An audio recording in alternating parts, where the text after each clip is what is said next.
Bo Bassett is a youth world champion in freestyle wrestling and an undefeated folk style wrestler in high school. He's currently committed to Iowa for the 2026 season, which means that he's going to be 20 when his freshman season starts.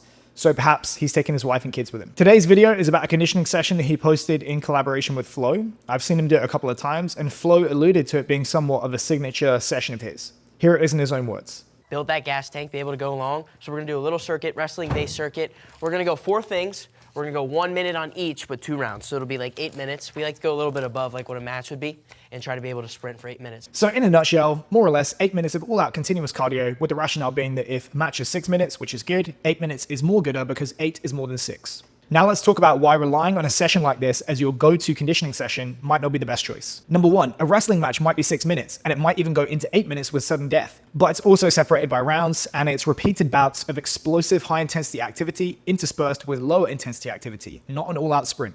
Just because the times match doesn't necessarily guarantee specificity or transfer. 2, even if it was specific, the whole point of strength and conditioning is that the conditions created by practice and competition aren't sufficient for optimal development, so why try to just create them all over again? 3, elite athletes in stopwatch sports like track and field, swimming, and cross-country skiing have shown us that even when your event lasts just a handful of minutes, the biggest driver of endurance is going to be hours of low and slow aerobic work at sub-max intensity.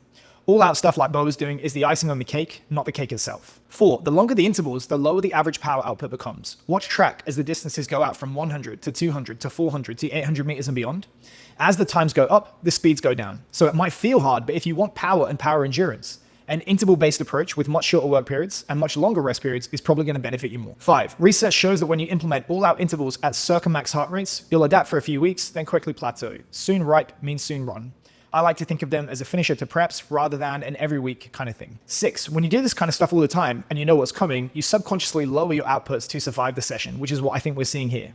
If you're doing a true all-out sprint on the Echo bike for 60 seconds, they should be scooping you up off the floor and getting you a sick bucket at the end of that round. 7, in the same way that we tend to build more strength with deliberate loading of the bar and progressing the weights from week to week rather than just lifting a randomly selected load to failure, the same is true with conditioning. I don't see any gauge of intensity either internally via things like heart rate or externally in terms of things like watts. Lastly, mental toughness comes in many flavors, and I don't think if you were undefeated in high school and competing internationally as a wrestler, you're either lacking in mental toughness or getting any mental toughness from a workout like this.